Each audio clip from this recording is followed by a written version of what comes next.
Hello, this is Lisa Russick with the podcast We Are All Psychic, and today is April 15th, and it would normally be Tax Day in the United States, but they postponed it till Monday the 18th. It's also Good Friday.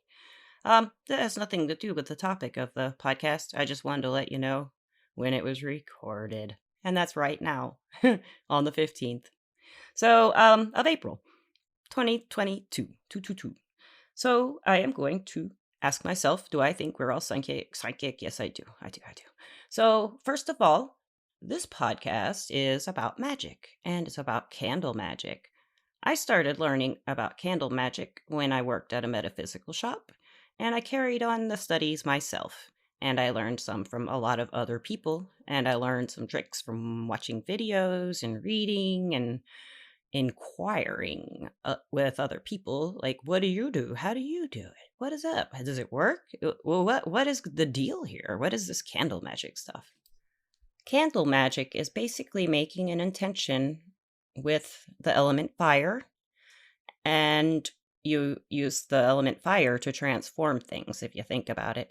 So that's and air, water, I mean fire and air. I can't talk today. I'm having one of those days where I can't find anything I'm happy doing, and I'm really stressed because I'm trying to find a place to live. Um, and you know what? I've lit two candles, lit two spell candles toward this move that I'm about to make. So, first of all, I want to tell you about how I learned about candle magic. If you've ever seen in grocery stores or in metaphysical shops, but they have them in almost every grocery store and they have them in dollar stores, at least in Alabama. And I believe they have them in a lot of ethnic food markets as well. But they're the long, they're called 7-day candles, I think, 7-day candles. They're the long, tall ones. A lot of times they may have Mother Mary on them or Jesus or St. Jude or a saint of some sort. And they're all different colors. So I learned that, with these 7-day candles, you can light them and you put your intention in them and you light them and you let them burn all the way down. They can do whatever you'd want them to do. For example, let's say we have a black 7-day candle. Now, those candles don't usually burn for 7 days. They just call it 7-day candles. But let's say we have a black one. Now, I will go through the colors and tell you what the colors mean. Black is usually protection. And it's also, you know, about understanding the mysteries, but mainly it's protection. So if I had a 7-day candle that was black, there are a lot of things I could do to it to put my intentions into it. What I was taught was that you can poke holes, draw symbols, do all kinds of things in the wax in the top of that 7-day candle. You can put magic oils on it. And I can tell you about magic oils in another podcast. That'll be fun. Akasha taught me how to make them, and they work. And with the candle, then you can sometimes put rocks or herbs, whatever correspondences that you feel or want to enhance your candle and your magic in the candle. And at that point, you can just light it or you can put your intentions into it. There's a bunch of different ways to put your intentions into it. A lot of people are putting their intentions into a candle as they dress it, which is what I just described, putting the holes in the symbols and the herbs and the oils and doing all of that. That is dressing the candle. It's preparing it for its magic, bringing out its magic, putting in your magic. The intention with that is to have your house be protected the whole time the candle is burning. So now, if you are curious, I'd like to talk about chime candles or spell candles. They're about 4 inches tall, about a half an inch in diameter, usually, maybe a little skinnier. And they're little bitty baby candles, but they're not quite birthday candles. However, you can use birthday candles. You can use whatever you want. The thing about magic is, it's just how you use it and what works for you and what feels right to you. So if you were to explore different ways, like listening to this podcast or reading different ideas about how to use candle magic and how to put it into your life and work with it, go with your gut, go with your intuition, go with what you feel you want to do. If you read, like some people like to say something over the candle. I usually think something, but I don't usually say anything. So I'm going to first, before I go into describing how to use a candle for a spell, or for an intention, magic. I'd like to talk about the meanings of the colors of the candles in magic lore. A lot of people pretty much agree on these. I'm just going to run through some basics. So we'll start with, we'll do the rainbow. We did black, and I guess we'll start with good old red. Red on the rainbow. Red is passion, red is love, red is inspiration sometimes, but I think of it more as a motivator, and it can make things happen faster.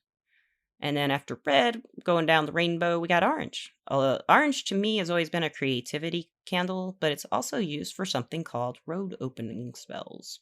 A road opening spell with a with an orange candle might you could use it to unblock something in your life that you just need to unblock. For example, I need to move. I should have burned an orange candle, but I haven't yet because sometimes there are consequences you don't expect with an orange candle. But usually I use them for justice too. Balancing and justice, creativity. Then we have yellow. Yellow, I always think of insight, clarity, wisdom. A lot of these colors will correspond with angel colors in some ways. Yellow is also optimism, happiness. Sometimes in the morning I wake up and I'll light myself a yellow spell candle just to try to make my day better. It usually works. And then we have, after yellow, we have green. So green is usually money and health and abundance and prosperity and vitality and growth. Green leaves, growth. Then we have blue.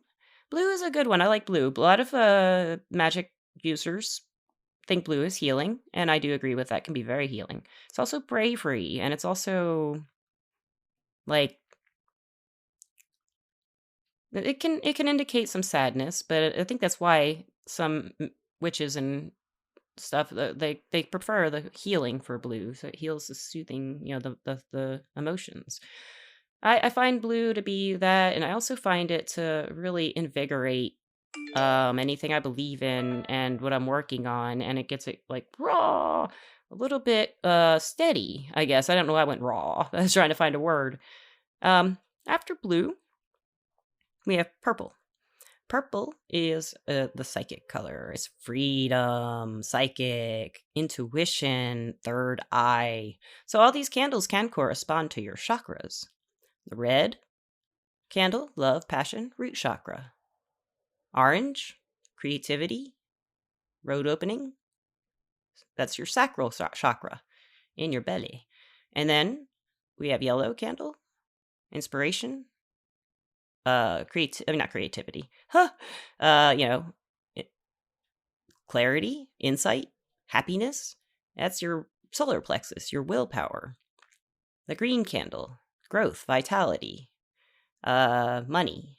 That's your heart chakra. That's why a lot of times the green one is just growth, and in angel colors it's more healing. And then we get to the throat, and that's blue. The throat chakra is blue, and the candle is blue. And that's about speaking your truth in chakras. And I guess with the blue, that could be bravery, and you can heal by your words. So then we have the purple, and the purple corresponds to the third eye and the crown chakra. So that's your psychic stuff and your freedom. That's where your freedom lies, my friends. So we also have a few other colors of candles. We have a pink candle. Pink candle is for self-love, self-appreciation, compassion, and just pink. I burn a lot of pink candles.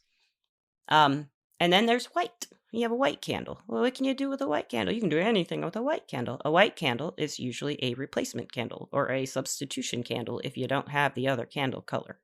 You can use white. That's what they say. I sometimes use white just to brighten up my mood. Just a good old white candle. Do what you will. Now, there are also gold candles, silver candles, and I use rose gold candles too. So, a gold candle, I'm going to get a little controversial here. I'm going to tell you what. So, a gold candle is supposed to be used to give honor to the divine masculine, or a deity who may be a divine masculine or a masculine deity. And that's how you worship. You light them a gold candle or him a gold candle. And then we have the silver candle. That is for the goddess or the female, the divine feminine, and it is to worship the female deities or the divine feminine. And the rose gold, I just kind of did myself. I ordered some and they were beautiful. And I have a dear friend, Poncetta, and she always loved rose gold, and she still does probably. But I made those my friendship candles. The rose gold's just for friendship. That's what I just made up. But now this is where I'm gonna get a little controversial. Little controversial to some people. I kind of think that the gold and sunshine go together in magic. I kind of think that's all the feminine. And I think that the silver candle is the masculine, the moon, the silver. Now, is a little off topic, but I think I've talked about it in the podcast before, my feelings on this. But when you think about it, the sun and gold, that's like very feminine. The sun comes out, everything grows, everything comes to life. Women do that. They bring things to life. They nurture. We keep houseplants. We have pets. Not that men don't, but it's just a stereotype kind of thing. But it's pretty accurate. And women do like to nurture, and the sun sure nurtures. And the moon to me is, I can't see in the dark very well. I have really bad night vision. And men are mysterious to me. I don't understand them. Um, and that's what the silver is often and the moon are often about. Not mysteries. What's going on? And so to me, a lot of men keep stuff to themselves, and they're taught maybe not to tell their feelings or emotions, not to reveal. The sun reveals and tells its feelings. The moon hides its feelings. And the moon has cycles, and it goes in and out of our lives like men. And the sun's always there. But the sun sometimes gets, pushed behind some clouds. That's the women being moody. Okay, that was my little aside there. I hope you enjoyed it. I'll cut that out. So, what can you do with these spell candles? How can you make a spell? How can you make an intention on a candle? Well, I'm going to tell you some ways I do it. I'm going to give you an example of a spell candle I made to try to get my living situation straightened out. The first one. First candle I lit was a brown candle, and I didn't talk about brown. I've forgotten the colors, but brown is like your home, your pets, your security, your comforts, your house. So I lit a brown one, but that's not what I did first. First, I wrote my name on one side, Lisa Russick, and on the other side, I wrote condo be mine or something along the lines of that, something that I wanted, and I wanted this one condo that I've applied to. So then I might put symbols on the sides that I haven't written on, or on the bottom or around the tip. I always put 3 on one side and 3 on the other side that correspond to what I feel like I want to put into the candle. Where did I get these symbols? I learned most of my symbols from my spirit guides. But you can also use runes.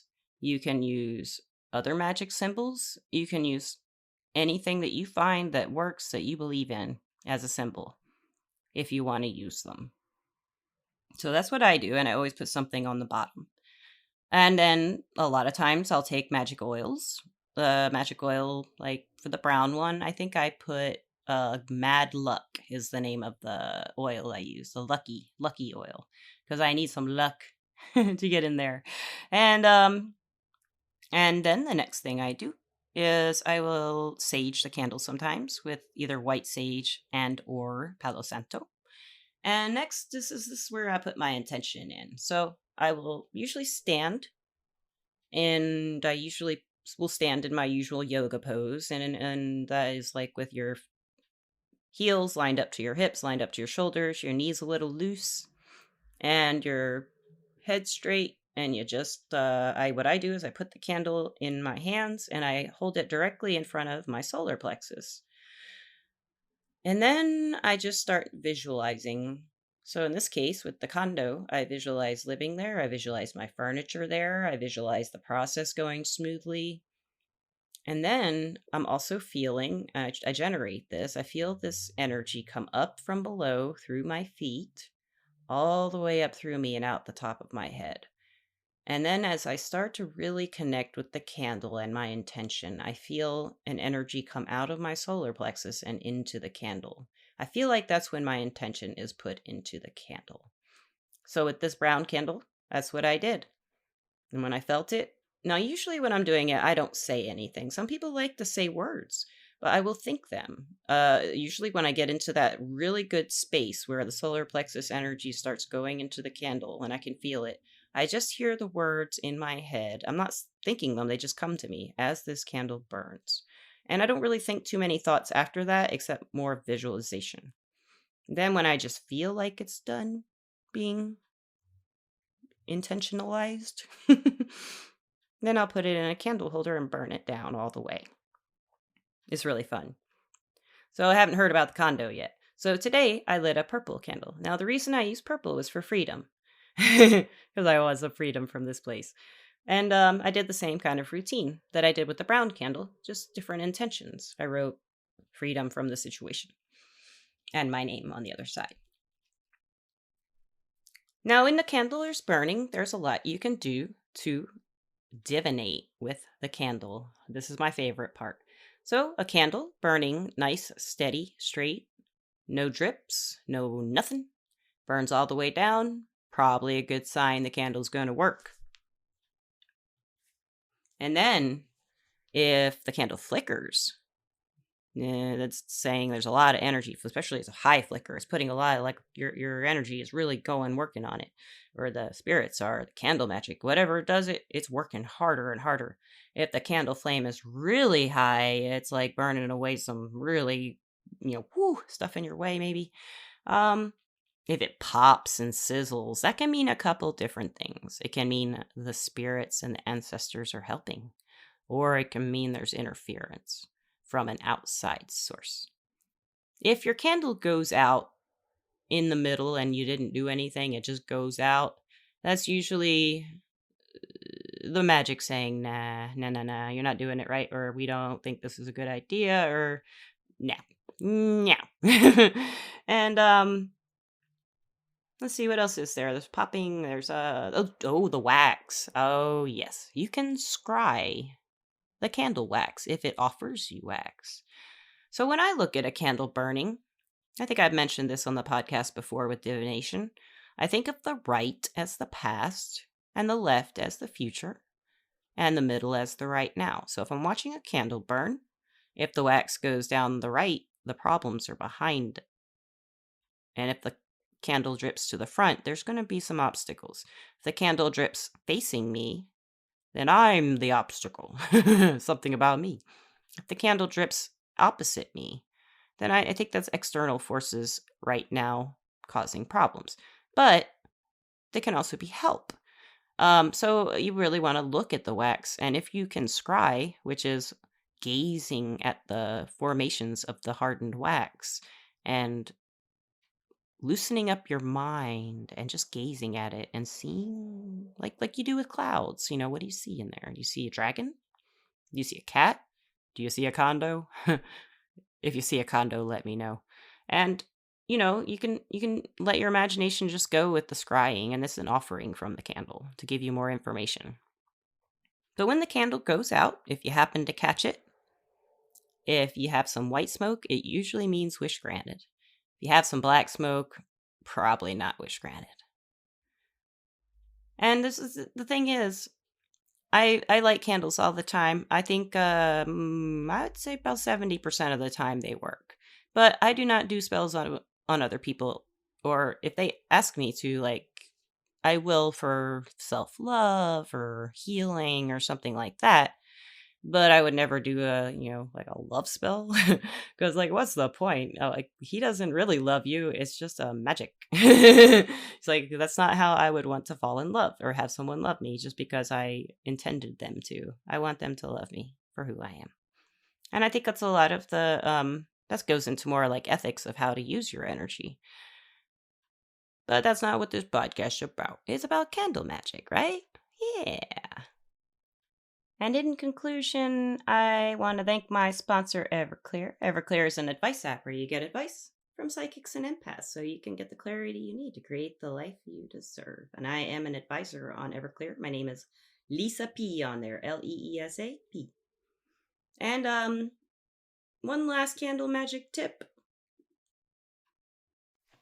You can use any candles. I like to use tea lights a lot, actually. That's where I first started doing candle magic, was with tea lights.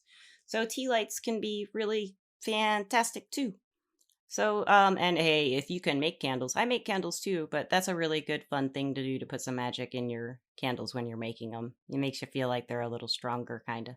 And it's a good gift to someone else too. Listeners, as always, thank you so much for listening. I love you. And Misty, thank you so much for always being there. She just went on a cruise, got back. She's a little tired today. She's exhausted. She had a good time, though. I saw the pictures. Oh, yeah. I wish I could have been with her. She went to Mexico. What? And listeners, we have some new guests coming up. It's going to be great. I made a connection on a website through BeWoo, who's been on the podcast. She's coming back next week, and she's a medium. We're going to talk about how you are a medium too, and how you can access it, as well as the people. I've met some people through this networking for podcast guests and podcast hosts to connect and talk. And I've struck up conversations with 3 people, and it looks like, we're going to meet and greet and see if we have something in common to, or, if it works out, and if we can make a podcast, because these are total strangers. Of course, a lot of the people I've interviewed have been total strangers, most of them. That's great. I love it, a total stranger. Oh my goodness, right? After I said that, my cat Gandalf just jumped across my microphone and computer and unhooked everything. Oh, he's a troublemaker, magic cat, oh, shadow cat. Oh, he's right here. I don't know, I better end this soon. Oh, and lastly, guests. Guests. I hope you all will be guests someday. But lastly, listeners, I am now on a platform called Thrills, and it's THRILLZ, and it's a UK company. You can find my profile, Lisa Russick, LISARUSCZYK, on Thrills. I'll put a link to it in the description. And they do stuff like shout outs. I have things, I offer video readings. I offer to write you a song about your psychic abilities, teach you how to use your psychic abilities, and tell you what they are if you're not too aware of them. I'm pretty good at that. So yeah, check me out on Thrills if you're interested. I'd love to connect there too. And if you want a reading, hit me up on Everclear. Love to hear from you. And if you want to be a guest, Lisa at we'reallpsychic.com, or the website www.we'reallpsychic.com. Thank you again for listening. Have a great day. Have a great Easter. Love you guys. Bye. Hey, light some candles.